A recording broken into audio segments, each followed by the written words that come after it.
4 orang diamankan polisi. Waspada, wanita penumpang motor kerap menjadi sasaran korban penjamretan. Aksi penjamretan ini terjadi di kawasan Kelapa Gading, Jakarta Utara, terekam video amatir. Korban nyaris terjatuh dari motor, pelaku kabur. Jutaan pengguna BBM jenis Pertamax marah dan merasa tertipu atas kasus korupsi di PT Pertamina Patraniaga yang merugikan negara hampir 1.000 triliun rupiah. Kesel banget sih, Mas. Itu udah pasti. Karena pasti banyak yang dirugiin, Mas. Kalau jadi masyarakat sih ngerasa dibohongin aja sih ya. Jadinya kayak ya kita kan nyarinya yang oktannya lebih baik, tapi ternyata cuma oktan yang lebih rendah tapi dioplos gitu sih. Pos Pertamina Patraniaga jadi dalang pengoplosan Pertamax yang diduga dioplos dengan BBM Pertalite sejak tahun 2018.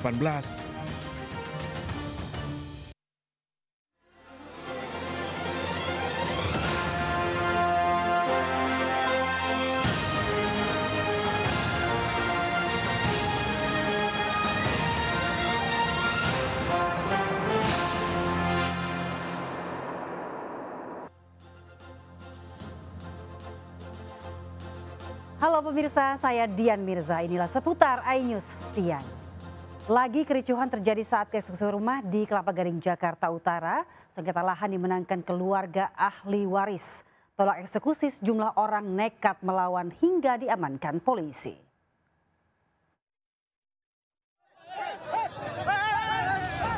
Puluhan orang melakukan perlawanan saat sejumlah petugas akan melakukan eksekusi terhadap bangunan di Jalan Pegangsaan 2 Kelapa Gading, Jakarta Utara. Akibat kericuhan ini, 4 orang diamankan petugas.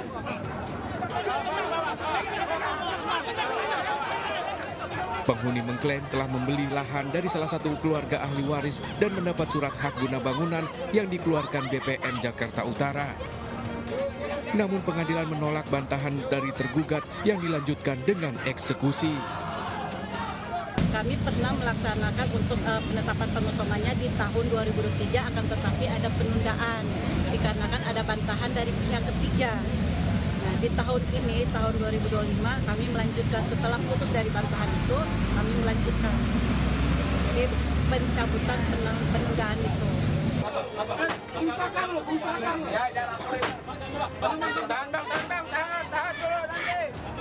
Meski sempat menolak, namun pihak tergugat akhirnya pasrah dan mau mengikuti untuk pindah dari lahan tersebut.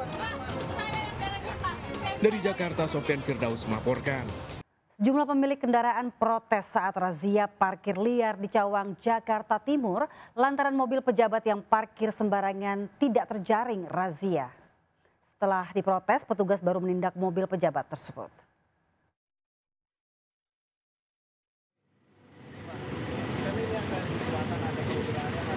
Pria ini memprotes petugas yang menilang dirinya.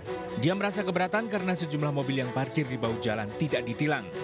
Razia lalu lintas di Jalan Maijen Sutoyo, Cawang, Jakarta Timur ini untuk menertibkan kendaraan yang parkir liar. Dari 4 lajur jalan, hampir setiap hari 2 lajur kerap digunakan untuk parkir kendaraan. 10 mobil dan 1 motor terjaring razia di bawah petugas. Petugas juga membawa seorang tukang parkir liar ke Sudin Kesos untuk dibina.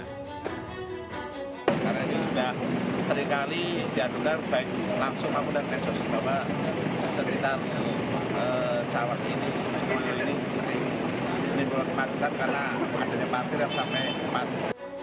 Selain karena parkir liar, kemacetan di kawasan ini juga dipicu karena banyaknya PKL yang mangkal di pinggir jalan. Dari Jakarta, Rio Manik. Pemirsa, jutaan pengguna BBM Pertamax marah dan merasa ditipu atas kasus mega korupsi di PT Pertamina Patraniaga yang merugikan negara hampir 1.000 triliun rupiah.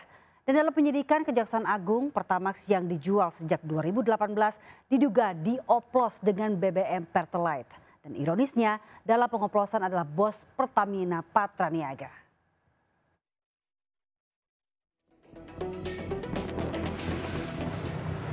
Pemirsa, kasus korupsi PT Pertamina yang menjerat 7 tersangka mengungkap fakta-fakta miris dan juga mencengangkan. Selain merugikan negara ratusan triliun rupiah, jutaan masyarakat Indonesia juga dibohongi dan juga terkena imbas dari oplosan BBM karena sudah membeli Pertamax namun justru mendapatkan Pertalite. Pengguna BBM Pertamax marah dan kecewa. Bagaimana tidak, dalam 6 tahun terakhir BBM Pertamax RON 92 yang dibeli diduga hanya memiliki RON 90 setara BBM Pertalite. Yang lebih membuat marah, pelaku kejahatan ternyata bukan SPBU nakal, melainkan 4 petinggi Pertamina, termasuk Direktur Pertamina Patraniaga. 3 pelaku lainnya merupakan broker alias pihak swasta. Dari temuan Kejaksaan Agung yang menyidik kasus korupsi tata kelola minyak mentah, modus korupsi dimulai dari adanya kong kali kong di produksi kilang minyak yang sengaja diturunkan agar bisa impor. Pengadaan pun sudah di markup 13 hingga 15%. Pemufakatan jahat berlanjut saat pengadaan impor, di mana impor BBM yang seharusnya RON 92 ternyata yang dibeli hanya RON 90. BBM impor selanjutnya dioplos di depo, diberi zat aditif untuk menjadi RON 92 dan dijual ke masyarakat. Kesel banget sih Mas, itu udah pasti. Karena pasti banyak yang dirugiin Mas. Presidennya juga udah baru nih, harus lebih tegas lagi aja sih untuk hukuman. Kalau ada orang yang menyimpang segala macam, cari keuntungan pribadi gitu. Kayak kalau jadi masyarakat sih ngerasa dibohongin aja sih ya, jadinya kayak ya kita kan nyarinya yang oktannya lebih baik, tapi ternyata cuma oktan yang lebih rendah tapi dioplos gitu sih. Itu juga bisa kena kerusakan mesin. Iya, waktu itu juga beberapa temen tuh sempat itu juga sih ngeluh kenapa pakai Pertamax malah rasanya lebih aneh aja gitu sih akhir-akhir ini. Dugaan oplos BBM oleh anak usaha Pertamina jelas memicu keresahan soal kualitas Pertamax. Namun pihak Pertamina memastikan BBM beredar sudah sesuai dengan spesifikasinya. Bahwa tidak ada Pertamax oplosan. Jadi Pertamax yang kami salurkan di SPB ini sudah kami pastikan sesuai dengan spesifikasi yang ditentukan oleh Ditjen Migas. Dan tentunya di terminal BBM semua produk yang masuk ini adalah produk jadi sesuai dengan RON masing-masing. Dan kalaupun ada treatment yang dilakukan di terminal BBM, ini sebetulnya bukan pengoplosan ya, tapi di sini tentu ada beberapa BBM yang mungkin datang tidak dengan warna, karena basicnya sebetulnya BBM ini tidak berwarna. Skandal dugaan oplosan BBM tidak hanya merugikan negara ratusan triliun rupiah, namun juga merenggut kepercayaan publik terhadap Pertamina. Sudah semestinya tidak hanya pelakunya dipidana, namun juga masyarakat sudah seharusnya mendapatkan ganti rugi serta perlindungan dari negara. Dari Jakarta, Camar Haindaraga Firdaus melaporkan. Lembaga Konsumen Indonesia mendesak pemerintah memberi kepastian dan perlindungan atas dugaan pengoplosan BBM yang memicu keresahan. Sebagai regulator, Dirjen Migas harus melakukan uji ulang kualitas BBM di seluruh SPBU. Desak kepada Dirjen Migas untuk menguji ulang produk Pertamax yang ada di pasaran, apakah ditemukan pelanggaran sesuai dengan spek yang ditentukan atau sebaliknya.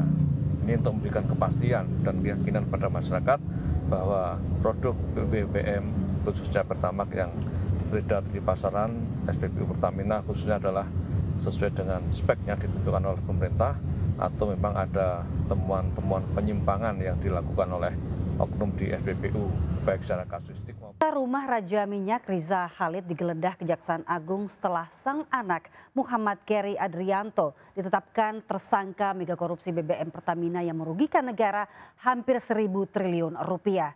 Riza Khalid pernah disorot dalam kasus impor minyak zat api oleh Petral pada tahun 2008 dan kasus Papa minta saham.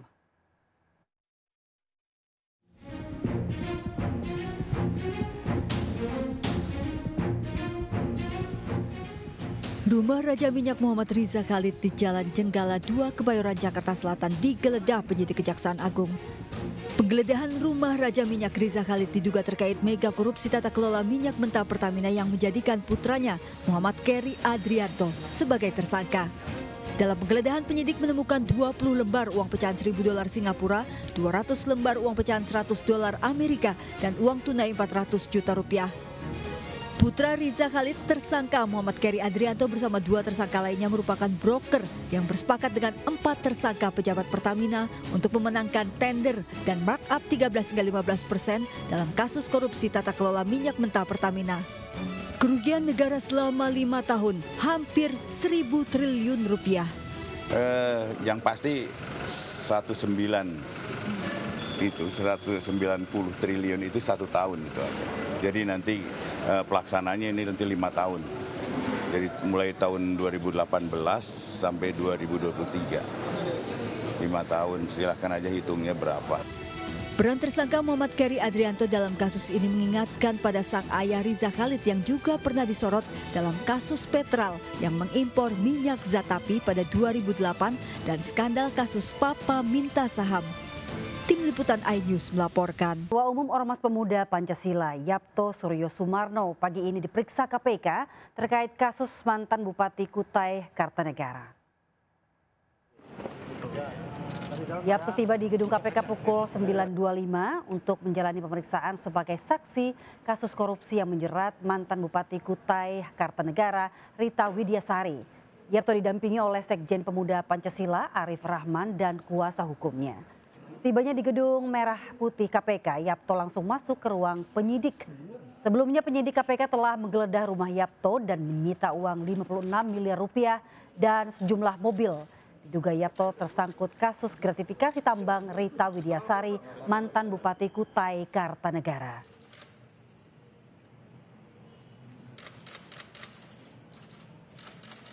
Kita ke Magelang, Jawa Tengah pemirsa. Pada hari ke-6 retret kepala daerah di Akademi Militer, Wakil Presiden Gibran Rakabuming Raka hari ini hadir untuk memberikan pembekalan. Sudah ada rekan Kevin Pakan di lokasi. Ya Kevin, silahkan dengan laporan Anda.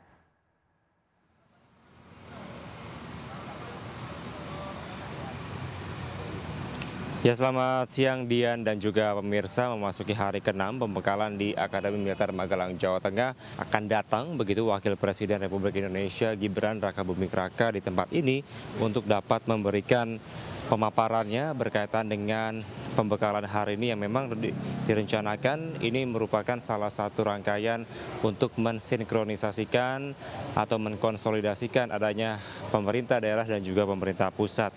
Dan untuk terkait kegiatan pada hari ini memang nanti akan diawali pemaparan dari Menteri Kebudayaan Fadlizon dan juga Kepala Badan Haji.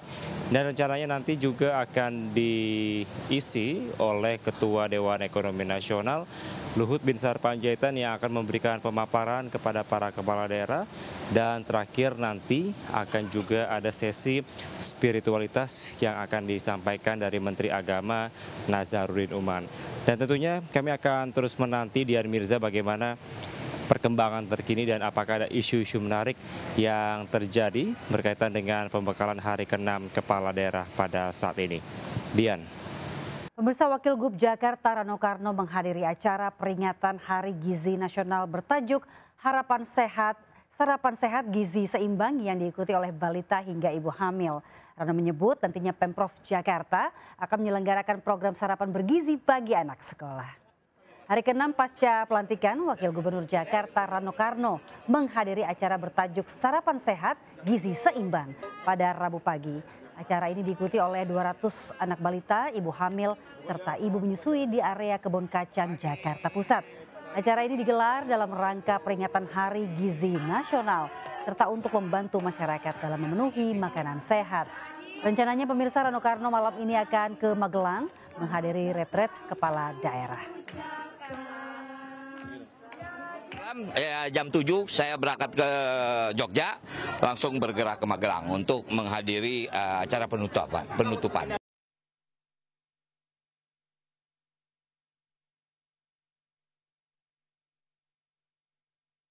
Pemirsa, jelang Ramadan harga sejumlah kebutuhan pokok kembali naik di Pasar Gembrong Jakarta. Harga ayam potong hingga cabai mengalami kenaikan yang cukup signifikan. Harga sembako yang mengalami kenaikan ini terutama di harga cabai rawit merah yang kini mencapai Rp100.000 per kilogramnya. Padahal harga semula ini ada di harga Rp60 hingga Rp70.000 per kilogram. Kemudian disusul juga oleh cabai keriting merah ini di angka sekitar Rp60.000 per kilogram. Kemudian ada harga ayam ini ada di harga Rp30.000 untuk ayam potong ukuran sedang. Sementara ukuran besar ini ada di harga harga Rp40.000. Dan kenaikan ini sejumlah bahan pokok dari pedagang mengungkapkan sudah terjadi beberapa hari menjelang bulan suci Ramadan. Ini menjadi hal yang normal begitu ya, karena mengapa harga bahan pokok ini naik? Karena permintaan dari konsumen yang meningkat, sementara untuk stok ini terbatas, atau tadi pedagang menyebutkan ini juga bisa karena faktor cuaca yang tidak menentu. Tadi saya juga sempat bertanya terkait dengan harga daging sapi merah yang masih stabil, ini di harga Rp130.000. Artinya belum ada kenaikan signifikan. Namun tadi pedagang daging sapi ungkapkan bahwa kemungkinan kenaikan akan terjadi pada H-2 menjelang bulan puasa. Sementara demikian, Pemirsa, sudah ikut membangun negeri, namun 179 vendor mengaku menjadi korban proyeknya tidak dibayar oleh BUMN PT Istaka Karya hingga mengadu ke DPR.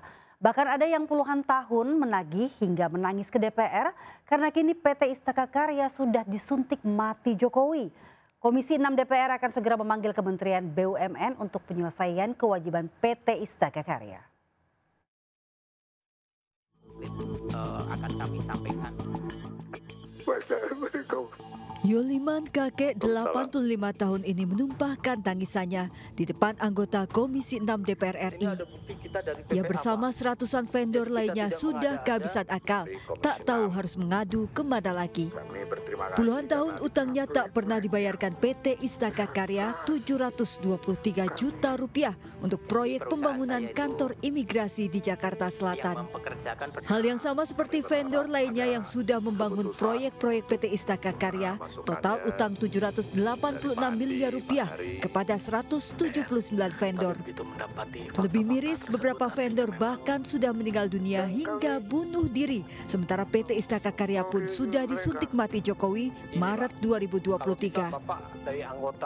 Jadi kami ini berjuang nggak cuma mati-matian, tapi sudah ada yang meninggal. Sekitar 7 bulan yang lalu saudara kami para pelaku pengusaha korban ini malah meninggal, mereka belum sempat terbayar oleh BUMN Istaka Karya.